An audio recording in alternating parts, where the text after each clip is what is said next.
What's the story, guys?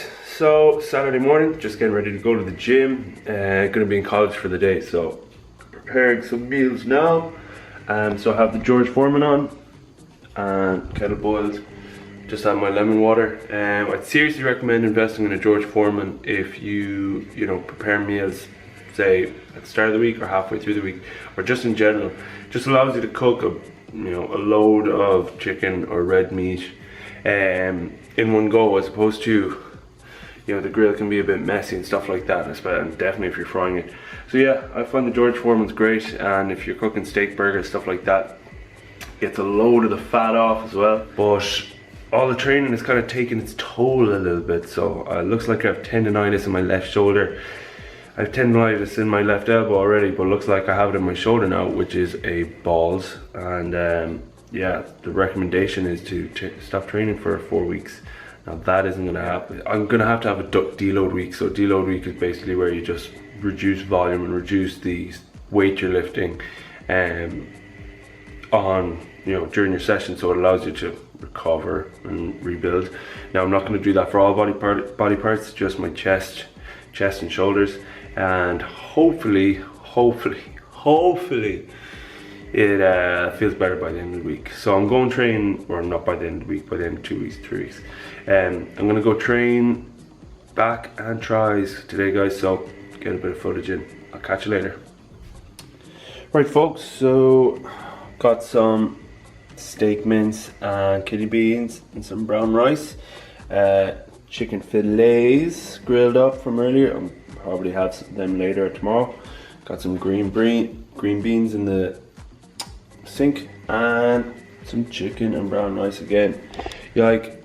Pretty bland, I know, but hey, it's all about convenience, what's quickest, handiest. And I put sauce on my meals, I enjoy it. And then later, I might get a burrito, might get a meal out or whatever. So it's it's all about just finding out what works best for you. I'm going to introduce this new little baby to the Flexi Nutrition family. Fury. So yeah, new pre-workout from Flexi Nutrition, and I like to think I'm not one who talks shit and just feeds people bullshit, but that is an epic pre-workout, and I'll tell you why. Because it's got all the top ingredients that you need, beta-alanine, L-citrulline, L-tyrosine, arginine. And Shane actually sent me on samples before. Shane is from Flexi Nutrition. I tried them out and I said you should actually try a little bit of tyrosine. I used it before and it's really good for focus, stuff like that. What did he do? He threw it in the mix. So yeah, it's not bullshit, guys. The stuff is epic, and it's not often that a supplement actually does help you focus and get a little bit more out of a session, but that does. So yeah, gonna take that, go to the gym, and I'll catch you later. Right guys, so first off, apologies for the bad camera work. I accidentally cut my head out of the shot, which isn't necessarily a bad thing, but I just want to talk through the bent over row again, because I see a lot of people doing this exercise wrong, using too much momentum or not using their back at all. So here I'm really focusing on the squeeze at the top. I'm not flaring my elbows out completely and allowing for a good stretch at the bottom. I'm also keeping my lower back as strong as possible, so I'm not rounding it.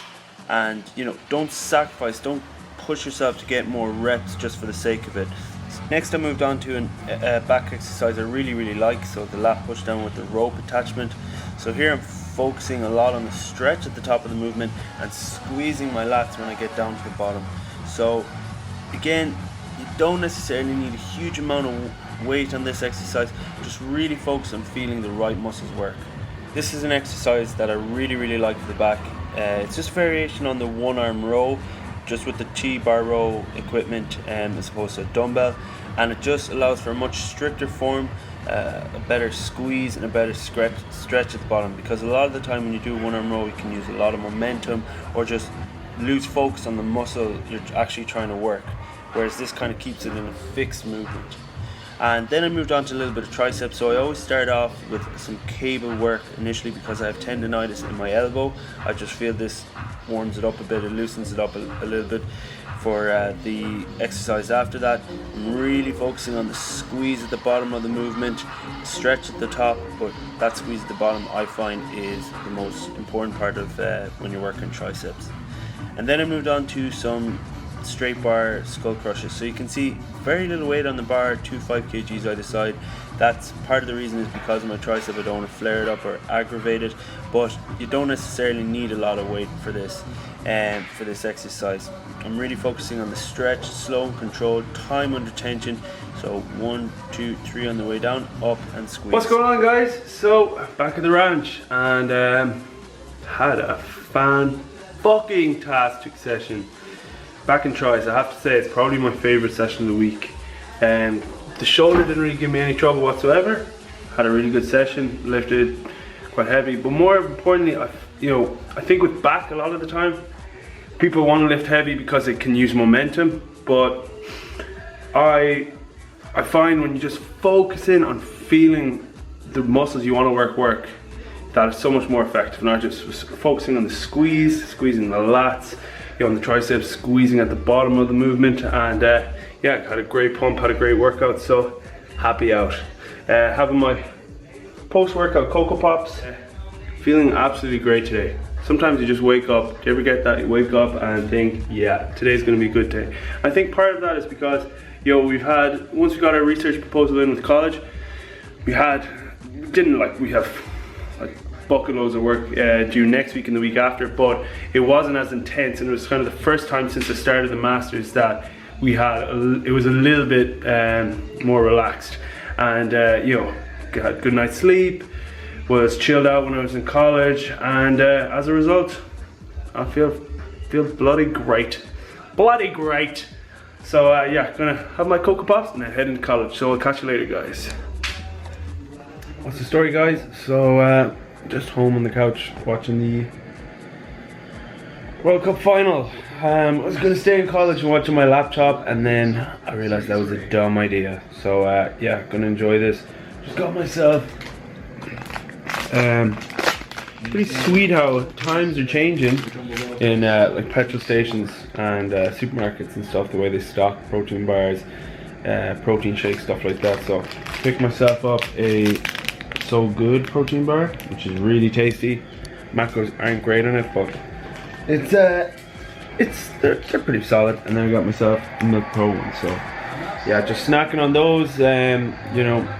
They virtually taste like an actual candy bar, so they'll do the job. Anyways, gonna watch the rest of this. Catch you later, guys. So yeah, just gonna head to bed now soon. Working tomorrow, and pretty tired. Jeez, didn't do a whole lot today. Just kind of took it easy in the study and watched the rugby and eat some junk. Caught up with an old friend. But yeah, I'm actually doing a talk next week, guys, in UCD. So looking forward to that. Public speaking is something that I really enjoy. I've been doing quite a lot of presentations in college, and I always really enjoy them, and it's something I want to develop, and I want to do quite a bit hopefully in the future, because I don't think I necessarily have like that exciting a story to tell or anything, but I think I have a good message at the end of it, and that's essentially, we all go through hard times. Like I struggled, obviously, if you follow the Facebook page, you know that I struggled with anxiety and depression in the past, and that's what I'm going to be talking about at UCD. But more importantly, I struggled with it in the past, and I got through it, and I can hand on heart say that I'm 100% a better and happier person because of it. So that's kind of what I'm going to be talking about up at UCD. I'm going to tell my story and then talk about where I am now, how I've gotten to where I am now, and yeah, what I plan to do for the future. Well, not necessarily, but so yeah, I'm pretty wrecked, guys. I'm going to leave it at that, and I'll catch you in the next vid. Hope you enjoyed it. Catch you later.